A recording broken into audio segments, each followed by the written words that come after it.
Sa bawat pag-ibig may kwentong hindi kayang isigaw sa mundo, mga lihim na itinago, mga luhang tahimik na pinahid at mga pusong patuloy na lumalaban kahit sila ay nag-iisa. Naitanong mo na ba sa sarili mo, hanggang kailan mo kayang mahalin na isang taong hindi ka kayang ipaglaban? Hanggang saan ang kaya mong tiisin kung ang lugar mo sa kanyang buhay ay nakatago lamang sa dilim? Ngayong araw, dadalhin ko kayo sa kwento ni Stella, isang babaeng nagmahal ng buong puso ngunit kinailangang mabuhay bilang isang lihim. Isang pag-ibig na pinagkait sa liwanag, isang pangakong hindi natupad at isang pusong iniwan sa gitna ng kawalan. Ngunit sa bawat sakit may bagong simula, sa bawat pagluha may lakas na unti-unting nabubuo, at sa bawat tibok ng pusong nasaktan may panibagong dahilan upang magpatuloy, lalo na kung ikaw ay isang ina. Ito ang kwento ng pag-ibig, pagtatago, pagsisisi at muling pagbangon. Isang kwentong magpapaalala na kahit gaano kalalim ang sugat, may pag-asa pa rin naghihintay. Ito ang lihim na pintig ng tagapagmana. Ihanda ang inyong mga puso dahil ang kwentong ito ay hindi lamang maririnig, ito ay mararamdaman. Si Stella ay ang babaeng handang maging anino. Sa loob ng 3 taon, naging lihim siyang asawa ni Dante Valderrama, ang bilyonaryong kasing lamig ng yelo na kailangan ng isang tagapagmana upang makuha ang kanyang mana. Minahal siya ni Stella ng higit sa kanyang sarili, kahit ang tanging papel niya ay ang manatili sa madilim na sulok ng mansyon. Ngunit sa gabi ng anunsyo ng tagumpay ni Dante, hindi pagpapakilala sa kanya ang bumungad, kundi ang pagpapakasal nito sa isang sikat na modelo. Sa gitna ng ulan at wasak na puso, pinalaya si Stella, dalang isang lihim na hindi niya kailanman naisambit, ang 3 pintig sa kanyang sinapupunan. 5 taon ang lumipas, nagbabalik si Stella bilang si Celeste Montenegro, isang makapangyarihang negosyante na may hawak ng alas na wawasak sa imperyo ni Dante.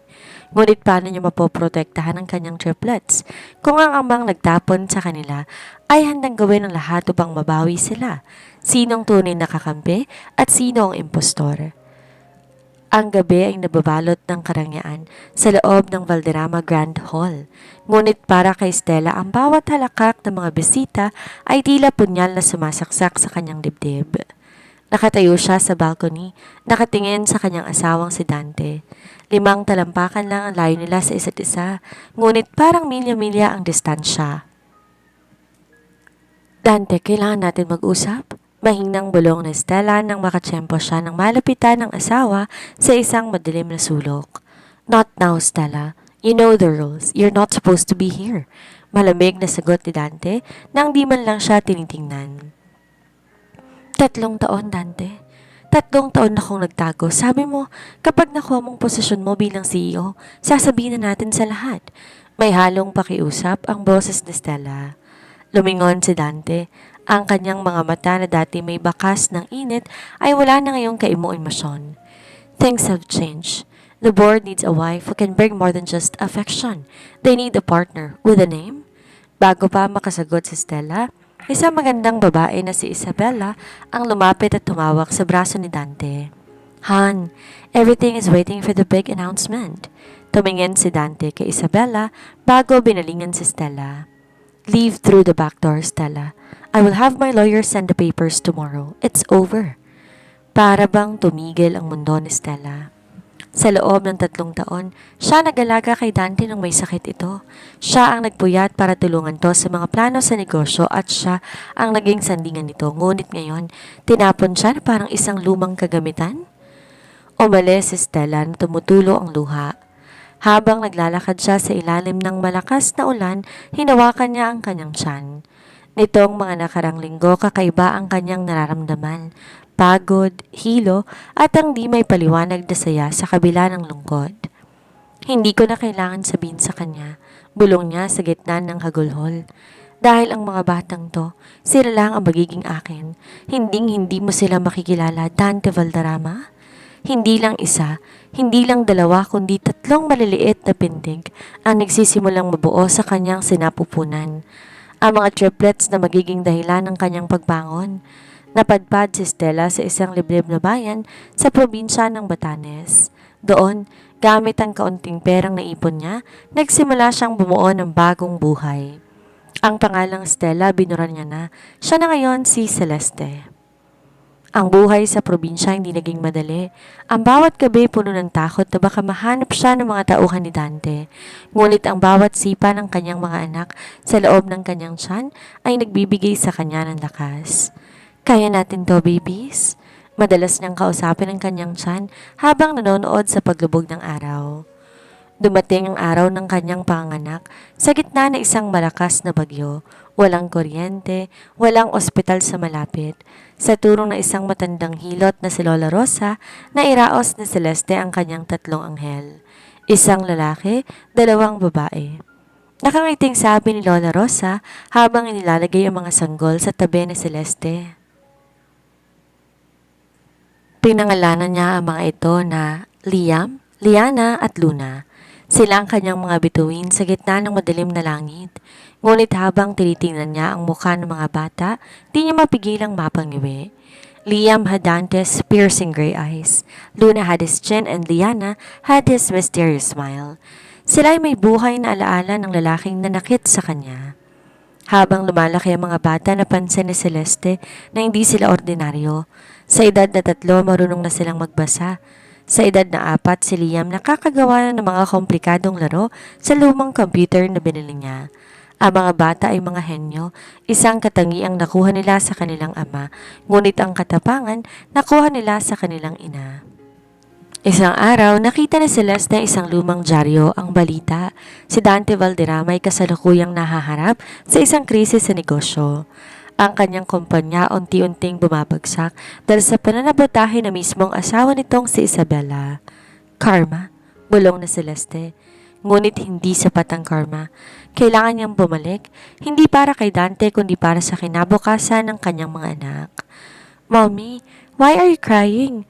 Tanong ni Luna, ang pinakamalambing sa 3. Hindi tuluhan ng lungkot, anak. Sagot ni Celeste habang inaayos ang kanyang gamit.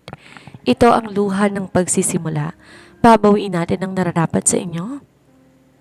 5 taon ang lumipas at ang haplit ng hangin sa Batanes ay tila naging katuwang na Celeste sa pagpapatigas ng kanyang kalooban. Ang dating Stella na laging nakayoko at sunod-sunuran ay wala na. Ang nakatayo ngayon sa harap ng salamin ay isang babaeng may maikling buhok na kulay abo, suot na isang mamahaling power suit na nagbibigay diin sa kanyang otoridad. Mommy, the private jet is ready. Liam is already finished with the final security bypass of the Valderrama servers, ulat ni Liana. Sa edad na 5, ang batang babae ay bihasan na sa paghawak ng mga schedule at logistika, isang katangiang di mo akalain sa isang paslit. Good. Luna, nasaan ang kapatid mo? Tanong ni Celeste habang sinusot ang kanyang mga perlas. Nasa garden po, Mommy. Kinakausap ang mga bulaklak. Sabi niya ayaw daw niyang iwan ng isla. Sagot ni Luna na may bitbit na tablet kung saan nakikitang live feed ng paligid. Huminga na malalim si Celeste. Ang pagbabalik sa Maynila ay hindi lang tungkol sa negosyo. Ito ay tungkol sa pagbawi ng dignidad. Sa nakalipas na mga taon, lihim siyang nagtayo ng isang imperyo sa ilalim ng pangalang Montenegro Holdings. Ginamit niyang kanyang talino sa pananalapi upang bilhin ang mga shares ng Valderrama Group na unti-unting binibenta ng mga investors dahil sa palubog na pamumuno ni Isabela. Mommy, why do we have to see that man? Biglang tanong ni Liam mula sa pinto. Sa kanilang 3, si Liam ang pinakaseryoso at pinakamatalas ang pakiramdam. Alam nito ang tungkol sa kanilang ama, kahit hindi to direktang kinakwento ni Celeste. Dahil may mga bagay na hindi natatapos sa pagtakas, Liam, kailangan natin harapin ang bagyo para makita ang bahaghari, sagot na Celeste habang hinahaplos ang pisngi ng anak. Paglapag ng kanilang eroplano sa Maynila, isang grupo ng mga bodyguards ang sumalubong sa kanila. Ang balita tungkol sa pagdating ng misteryosong investor na si Celeste Montenegro ay mabilis kumalat sa mga business circles. Walang nakakaalam na ang bilyonaryong ito ay ang dating anino lamang ni Dante Valderrama. Ang unang destinasyon niya, ang charity gala kung saan inaasahan na dadalo si Dante at ang asawa nitong si Isabela. Handa na ba kayo? Tanong na Celeste sa kanyang triplets habang nasa loob sila ng sasakyan. We were born ready, Mommy. Sabay-sabay na sagot ng 3. Pagpasok na Celeste sa ballroom, tumigil ang lahat sa pakikipag-usap. Ang kanyang presensya ay tila isang magnet na humahatak sa lahat ng atensyon. Sa dulo ng silid, nakita niya si Dante. Mukha itong pagod at may mga linyang hindi niya dating nakikita sa mukha nito. Sa tabi naman ito ay si Isabella, na pilit nang umingiti sa harap ng mga kamera kahit halata ang tensyon sa pagitan nilang mag-asawa. Nagtagpo ang mga mata ni Dante at Celeste. Nakita ni Celeste ang panlalaki ng mga mata ni Dante at ang unti-unting pagbagsak ng hawak nitong baso ng wine. Stella? Mahinang usal ni Dante na tila nakakita ng isang multo. Ngumiti si Celeste. Isang ngiting kasing lamig ng yelo. I'm sorry, Mr. Valderrama. You must be mistaken.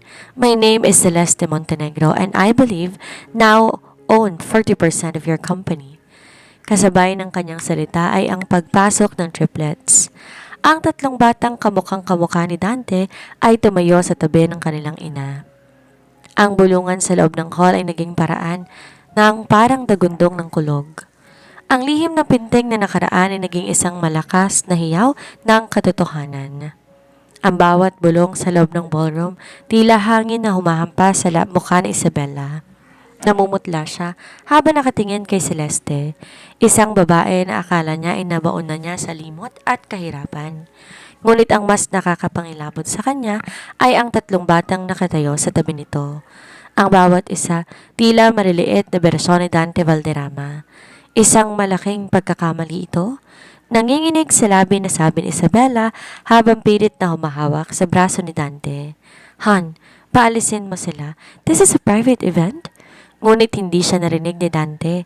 Ang mga mata ng lalaki ay nakapako lamang kay Celeste o sa babaeng kilala niya bilang Stella. Stella, buhay ka! At ang mga batang to. Di hinayaan na Celeste na matapos sa sasabihin si Dante. Humakbang siya ng pasulong. Ang tunog ng kanyang stiletto sa sahig, tila hatol ng kamatayan. Mr. Valderrama, gaya ng sabi ko, ang pangalan ko Celeste at ang mga batang to'y aking mga anak. Sila ang mga Montenegro. Mommy, who is this man?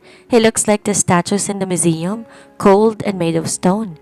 Matapang na sabi ni Liam habang tinitingnan si Dante mula ulo hanggang paa. Naramdaman ni Dante isang pamilyar na kirot sa kanyang dibdib. Ang bata, may boses at tindig na kopyang-kopya sa kanya nung siya'y bata pa.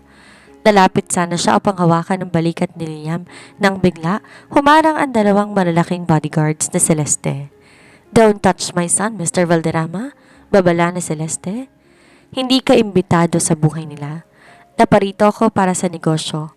Bukas, 10:00 ng umaga, magkakaroon tayo ng emergency board meeting. Ihanda mo ang iyong resignation as chairman dahil ang Montenegro Holdings na ang may hawak ng korporasyon mo. You can't do this, sigaw ni Isabella. Dante built this company. Correction, Mrs. Valderrama. Lumingon si Celeste sa kanya nang may mapait ng ngiti. Dante built this company using the ideas and sacrifices of a woman he threw away like trash. I am just here, just to collect the interest. Tinalikuran sila ni Celeste at ng triplets. Iniwan ang lahat na tulala. Ngunit si Dante sa halip na magalit dahil sa pagkawala ng kanyang kumpanya ay nakaramdam na isang kakaibang pag-asa. Sa loob ng 5 taon, nabuhay siya sa pagsisisi. Ngayon ang kanyang asawa'y nagbalik, mas matapang, mas maganda at may bitbit at 3 dahilan upang ayusin niya ang lahat. Paglabas sa hotel, mabilis sinakay ni Celeste ang mga bata sa limousine. Ramdam niya ang panginginig ng kanyang sariling mga kamay. Mommy, are you okay? Tanong ni Luna habang hinahawakan ang kanyang kamay. I'm fine, Luna. Just tired. Pagsisinungaling niya. He was crying, Mommy. Bulong ni Liana. Ang bata na may kakayahang makakita ng emosyon. The man earlier, he was crying inside. Napapikit si Celeste. Ayaw niyang maniwala. Ayaw niyang bumalik ang dati niyang nararamdaman. Ang tanging mahalaga ngayon ay ang paghihiganti at ang kaligtasan ng kanyang mga anak. Ngunit hindi niya alam bago pa man sila makalayo, may isang itim na sasakyan na nakasunod sa kanila. At sa loob nun, si Dante ay nakatingin sa portrait ni Stella na 5 taon na niyang tinatago sa kanyang pitaka. Hindi ko na kayo hahayaang mawala uli, bulong ni Dante. Kahit pa, kailangan kong sunugin ang buong mundo para maprotektahan kayo kay Isabella? Sa loob ng kanilang presidential suite, isang marangyang hotel, abala si Celeste sa pagbabasa ng mga dokumento para sa gaganaping board meeting. Ngunit sa kabilang silid may sariling pagpupulong ang triplets. Si Liam, Liana at Luna, pabilog na nakaupo sa sahig. Sa gitna nila yung isang laptop na puno ng mga kumikislap na codes. Mommy is stressed, panimula ni Luna, ang kanyang mukha puno ng pag-aalala. And that man, he has the same birthmark as Liam on the back of his neck. Nakita ko kanina. Logic dictates that he is a biological father. Seryosong sagot ni Liam habang mabilis na tumitipa sa keyboard. But why did he let mommy cry 5 years ago? I need to know his credit history, his medical records, and his search history. I hacked the Valderrama security cameras, singit ni Liana. Tingnan niyo to. Pinakita ni Liana sa screen na isang video feed mula sa loob ng opisina ni Dante. Nakita nila ang lalaki na mag-isang nakaupo sa dilim, hawak ang isang maliit na kupas na sapatos ng sanggol. Isang sapatos na itinago ni Celeste mula sa kanilang mga gamit noon. Nakita nila ang pagpasok ni Isabella na nanggagalaiti sa galit. Dante, kailangan mawala ang mga batang yon bago pa malaman ng press ang totoo, sigaw ni Isabella sa video. Subukan mong hawakan ng mga anak ko, Isabella, at sisiguraduhin ko sa impyernong bagsak mo. Mahinahon, ngunit nakakapangilabot na sagot ni Dante. Nagkatinginan ng triplets. He is protecting us or is he just acting? Tanong ni Luna. We need to test him, mungkahin ni Liam. Kinabukasan, sa boardroom ng Valderrama Group ang kapaligiran ay tila bibitayan. Nakaupo si Celeste sa kabisera, ang kanyang otoridad hindi matatawaran. Sa tapat niya ay si Dante na di inalis ang tingin sa kanya. I have the signatures of the majority, deklara ni Celeste. Effective immediately, the Valderrama Group will be merged with Montenegro Holdings. You are no longer the CEO, Dante. I don't care about the position, Stella, sagot ni Dante. Ang boses ay puno ng pagsusumamo. You can have the company. You can have everything I own. Just let me see them. Just let me talk to my children. Wala kang mga anak dito? Malamig na sagot ni Celeste. Ngunit bago pa makasagot si Dante, biglang tumunog ang fire alarm ng gusali. Nagkagulo ang mga tao. Sa gitna ng usok at kaguluhan, isang grupo ng mga armadong lalaki ang pumasok. Mga tauhang ipinadala ni Isabella upang dukutin si Celeste. Stella, Doc! Sigaw ni Dante. Hindi nag-atubili si Dante. Sinalo niya ang isang balang dapat ay tatama kay Celeste. Tumama to sa kanyang balikat, dahilan para mapaluhod siya sa sahig. Sa kabila ng sakit, hinawakan niya ang kamay ni Celeste. Tumakbo ka na. Iligtas mo mga bata, bulong ni Dante habang dumanak ang dugo sa kanyang baro. Doon nakita ni Celeste ang isang bagay na hindi niya inaasahan. Ang katapatan sa mga mata ng lalaking akala niya'y walang puso. Ngunit sa labas, ang triplets ay hindi rin basta-basta nagtatago. Gamit ang kanilang mga mini-drones, sinimulan nilang i-disable ang mga sasakyan ng mga kidnappers. Operation Save Mommy and the Stone Man is a go, sigaw ni Liam sa kanyang walkie-talkie. Mabilis ang bawat pangyayari. Sa gitna ng usok at putukan, nagawang mahila ng mga bodyguards na Celeste ang kanilang amo patungo sa basement. Ngunit hindi bumitaw si Celeste sa dugoang si Dante. Sa tulong ng teknolohiya ng triplets, nagawa nilang i-jam lahat ng komunikasyon sa loob ng gusali dahilan upang malito ang mga tauhan ni Isabella. Dinala nila si Dante sa isang lihim na safe house ng mga Montenegro sa labas ng lungsod. Doon, sa ilalim ng liwanag ng isang emergency lamp, pinanood ni Celeste ang dugoang mukha ng lalaking minsang naging mundo niya. Bakit mo ginawa yon? Garalgal ang boses ni Celeste habang sinusubukang pigilin ang pagdaloy ng dugo sa balikat ni Dante. Dapat hinayaan mo na lang ako. Hindi ba't yun din naman ang ginawa mo 5 taon na ang nakakalipas? Ang hayaan akong mamatay sa sakit. Napangawi si Dante. Ang kanyang mga labi nanginginig sa hapdi. Hindi kita hinayaang mamatay. Stella, Araw-araw, araw-araw kitang hinahanap, pero bawat hakbang ko may nakatutok na baril sa'yo. Kay Isabela ang mga tauhang nakapaligid sa atin noon. Pinagbantaan niya ang buhay mo at ang buhay ng dinadala mo.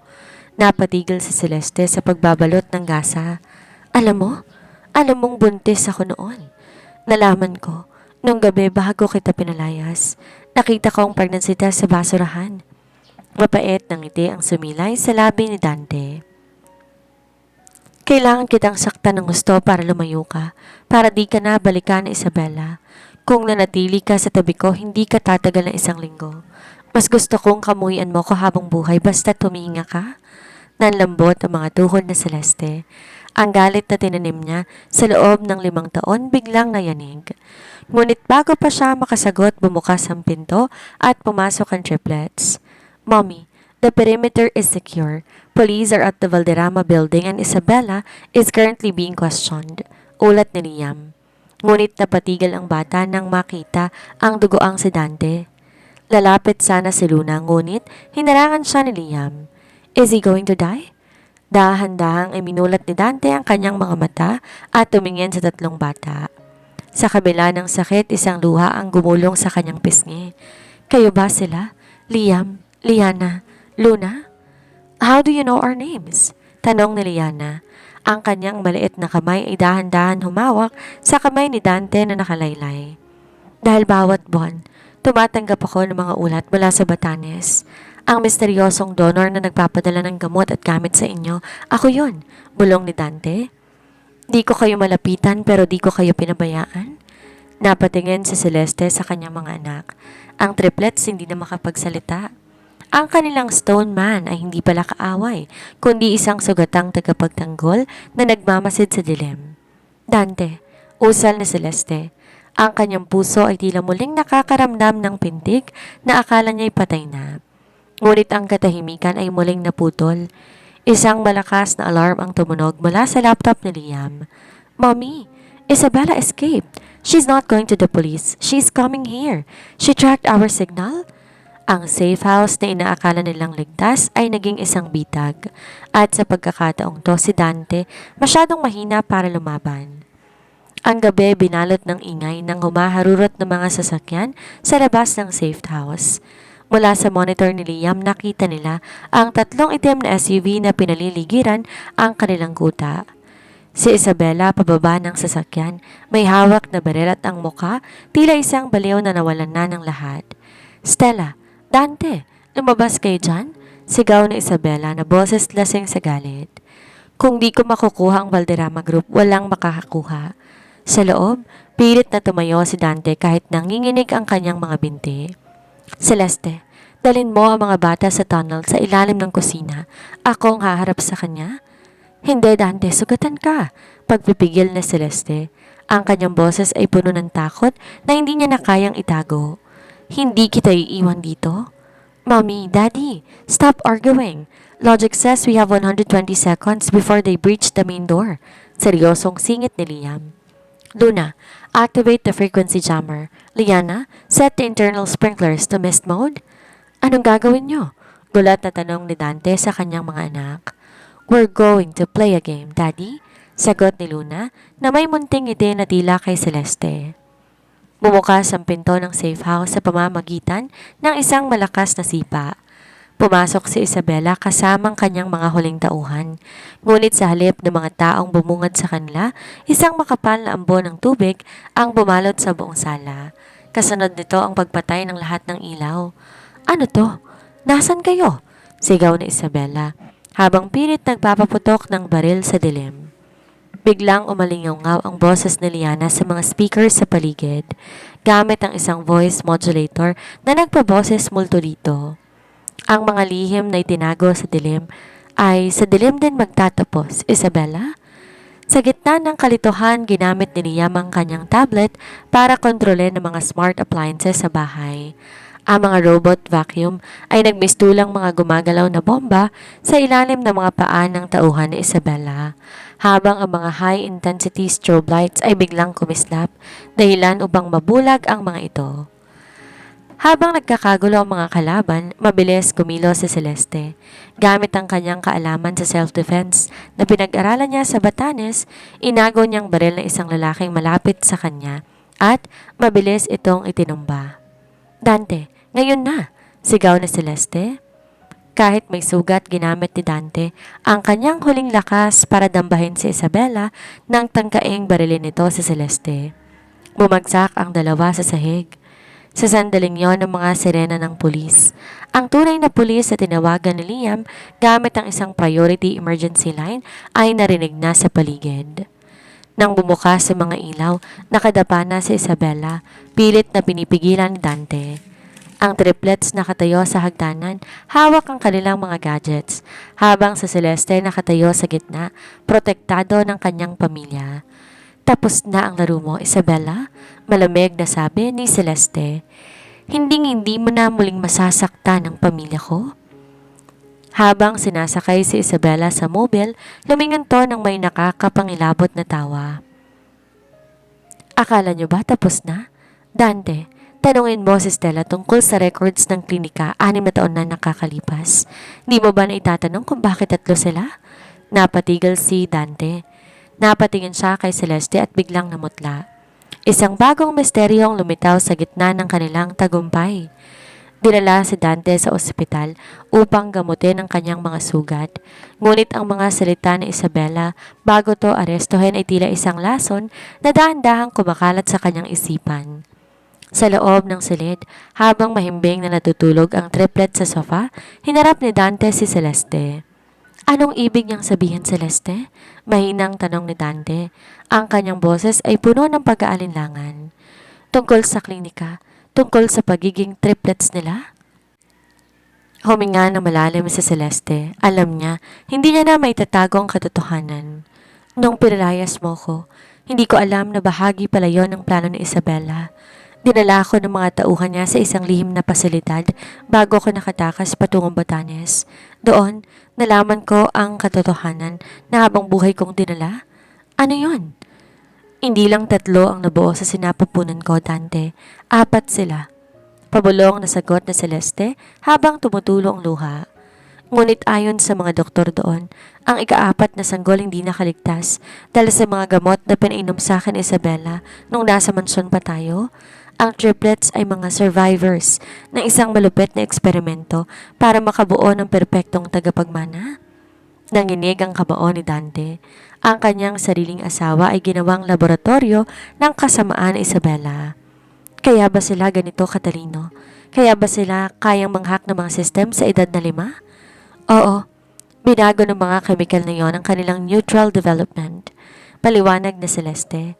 At may isa pang lihim, Dante. Si Isabela meron siyang isang bata. Isang batang lalaking kasing edad ng triplets. Pinanganak to sa parehong pasilidad. Nanlaki ang mga mata ni Dante. Anong ibig mong sabihin? Ang ika-4 na anak natin, hindi siya namatay. Pagpapatuloy ni Celeste. Kinuha siya ni Isabela. Pinalabas niyang anak niya to para magkaroon siya ng alas laban sa'yo kung sakaling mamatay ka. Ang batang laging kasama ni Isabela sa mga litrato, si Felix, siya ang nawawala nating anak. Tila tumigil ang tibok ng puso ni Dante. Habang ang triplets kasama nila, ang isa pa pala nilang anak ay nasa kamay ng katarungan o baka naman tinago ng mga tauhan ni Isabela sa isang lugar na hindi nila alam. Bigla na lang nagising si Liam. Hawak ang kanyang tablet. Ang mukha ay mas seryoso na kaysa sa dati. Mommy, Daddy, I heard everything. I already tracked Felix's location. He's not with the police. He's in a warehouse near the pier at may nakakabit na timer sa silid niya. Agad na napatayo si Dante kahit pa masakit ang kanyang balikat. Hindi natin siya iiwan. Binuo natin ang pamilyang to, Celeste. Ngayon din. Sa gitna ng gabi ang mag-asawa kasama ng triplets ay nagtungo na sa pantalan. Ito ang huling piraso ng puzzle. Ang pagbawi sa ika-4 na pintig na kinuha ng masamang balak. Ang pag-ibig mas matindi dahil si Isabela may huling sorpresa. Isang bomba na nakatakdang sumabog kapag hindi nakuha ang kanyang kalayaan. Ang amoy ng kalawang at dagat ay humahalo sa malamig na hangin sa pantalan. Sa gitna ng masukal na Warehouse 14, isang munting batang nakatali sa isang bakal na upuan, si Felix. Ang kanyang muka, kopyang-kopya ni Liam, ngunit ang kanyang mga mata puno ng takot. Isang takot na hindi nararapat sa isang batang 5 taong gulang. Mommy, 30 seconds left on the digital timer, bulong ni Liam habang mabilis na tumitipa sa kanyang tablet sa labas ng gusali.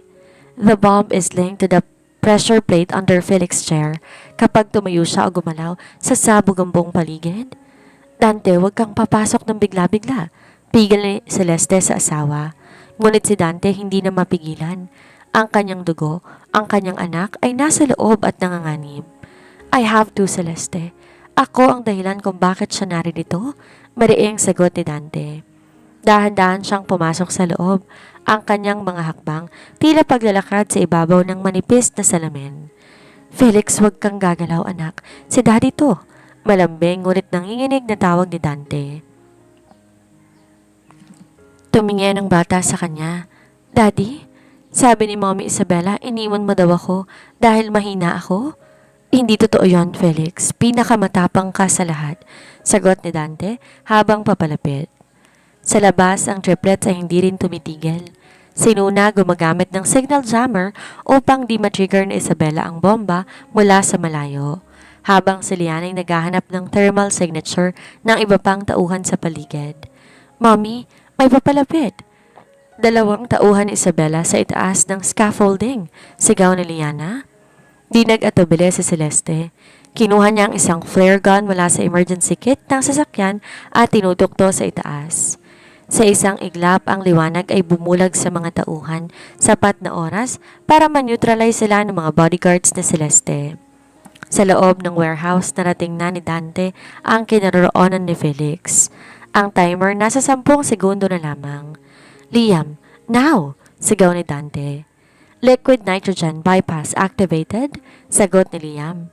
Isang maliit na drone ang pumasok sa bintana at nag-spray ng nagyayalong kemikal sa circuit board ng bomba, dahilan upang mag-freeze ang timer sa eksaktong 2 segundo. Agad na binuhat ni Dante si Felix at mabilis na tumakbo palabas bago pa man ma-reboot ang system. Paglabas nila, ang warehouse ay niyanig ng isang maliit na pagsabog, ngunit sapat na ang layo nila para maging ligtas. Nang ilapag ni Dante ang bata, lumapit si Celeste. Niyakap ng mahigpit ang kanyang nawawalang anak. Ang triplets lumapit din. Tinignan ng kanilang kapatid ng may halong pagkamangha. 4 of us, bulong ni Luna habang hinahawakan ng kamay ni Felix. The square is complete. Tumingin si Dante kay Celeste. Ang lahat ng hirap, ang 5 taong pangungulila at ang mga sugat ng nakaraan ay tila naghilom ng sandaling iyon. Ngunit may isang huling bagay silang dapat gawin, ang siguraduhin na si Isabella hindi na makakalabas sa rehas habang buhay. Umuwi na tayo, sabi ni Dante habang inaalalayan sa Celeste ang kanilang 4 na anak. Sa totoong tahanan natin. 1 taon ang mabilis lumipas matapos ang madugong gabi sa Pantalan. Ang sikat ng araw sa garden na bagong ayos na Valderrama Montenegro Mansion ay tila nagniningning para sa isang espesyal na okasyon. Wala nang dilim at mga lihim na pader na naghihiwalay sa pamilya. Sa halip, ang maririnig ay ang tawanan ng 4 na batang naghahabulan sa malawak na damuhan. Si Felix, na dati matatakotin, ngayon ang pinakamasayahin sa 4. Sa tulong ng kanyang mga kapatid, mabilis siyang nakabangon mula sa trauma. Si Liam ang nagtuturo sa kanya ng coding, habang si Liana at Luna naman ang katuwang niya sa pag-aaral ng musika at sining. Daddy, look! Liam and I built a new drone that can plant seeds, sigaw ni Felix habang hila-hila ang laylayan ng barong ni Dante. Natawa si Dante at binuhat ang anak. Napakahusay, Felix. Gaya nga ng sabi ko, ikaw ang pinakamatapang sa lahat. Sa gilid ng garden, nakatayo sa Celeste na mas kilala na ngayon bilang Stella Valderrama sa publiko. Habang pinapanood ang kanyang asawa at mga anak, hindi na siyang aninong nagtatago sa dilim.